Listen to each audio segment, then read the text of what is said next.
Olá, boa tarde, seja muito bem-vindo. Hoje é domingo, 31 de agosto, e começa mais um plantão Times Brasil licenciado exclusivo CNBC com as principais notícias desse fim de semana.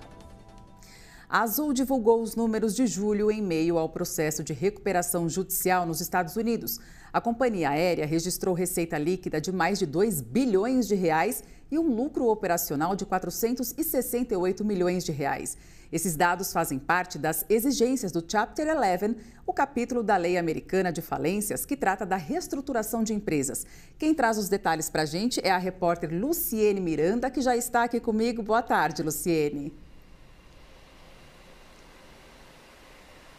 Boa tarde, Fernanda. A companhia aérea Azul divulgou essas informações financeiras não auditadas na última sexta-feira, após o encerramento da Bolsa, por meio de fato relevante, informações que foram submetidas à Corte de Falências de Nova York, que supervisiona o processo de recuperação judicial, que lá nos Estados Unidos recebe o nome de Chapter 11. Esses resultados são referentes ao mês de julho. Os destaques foram receita líquida total de 2,016 bilhões, EBITDA ajustado de 708,9 milhões de reais, margem EBITDA de 35,2%, resultado operacional de 467,9 milhões de reais, margem operacional de 23,2%, caixa e equivalentes de caixa de 2,3 bilhões de reais e, por fim, contas a receber de 1,9 bilhão de reais. Essas informações financeiras não auditadas estão de acordo com as regras da CVM, a Comissão de Valores Mobiliários, o órgão que fiscaliza o mercado financeiro, e também o equivalente lá nos Estados Unidos, que é a SEC, a Securities and Exchange Commission. A empresa já anunciou a previsão de conclusão e saída do Chapter 11, que é entre dezembro deste ano e fevereiro do ano que vem. Foi em maio que esse processo começou, diante de um endividamento da empresa de 6 bilhões de dólares. Fernanda, eu volto com você nos estúdios. Obrigada por todas as suas informações, por todos os detalhes. Decisão da Justiça dos Estados Unidos em relação a tarifaço não altera a viagem de missão, diz Abimac. Esse é um destaque do nosso site, o Times Brasil, licenciado exclusivo CNBC. O Tribunal de Apelações dos Estados Unidos considerou ilegal a maior parte das tarifas impostas por Donald Trump a parceiros comerciais, mas a decisão não terá efeito imediato.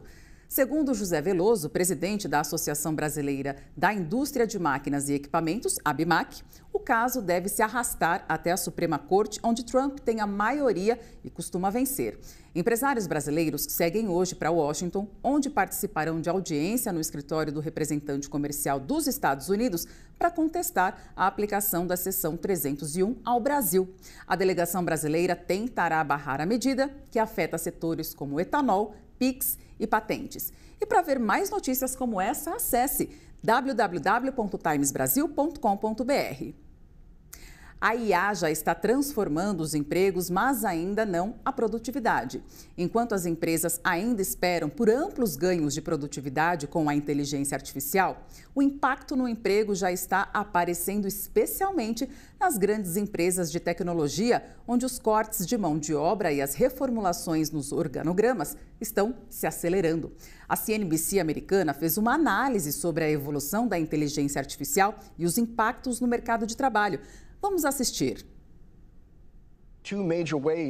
A inteligência artificial promete revolucionar a força de trabalho e aumentar a produtividade. Empresas observam avanços em testes piloto, porém, enfrentam desafios para implementar em larga escala. Quanto ao emprego, já há mudanças, principalmente nas grandes empresas de tecnologia. Mackenzie Segalos fala mais sobre isso.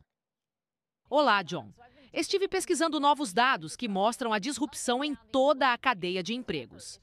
Stanford está acompanhando os dados da folha de pagamento em tempo real da ADP e descobriu que houve uma queda de 13% no emprego de trabalhadores com menos de 25 anos e nos empregos mais expostos à IA. Nosso Generalize obteve um áudio que vazou de dentro da Alphabet, no qual os executivos revelaram que cortaram discretamente 35% dos gerentes de equipes pequenas no ano passado.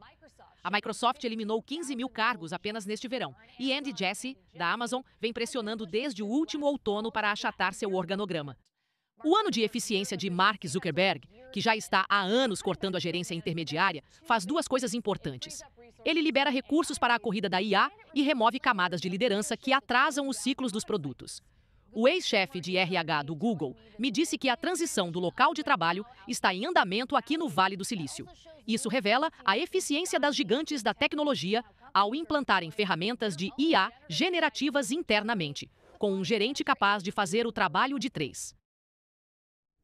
O homem por trás da expansão global da OpenAI e o esforço para conquistar o mercado empresarial. Esse é um destaque do nosso site da CNBC dos Estados Unidos. Depois de atingir mais de 700 milhões de usuários semanais com o ChatGPT, a OpenAI está de olho no mercado corporativo.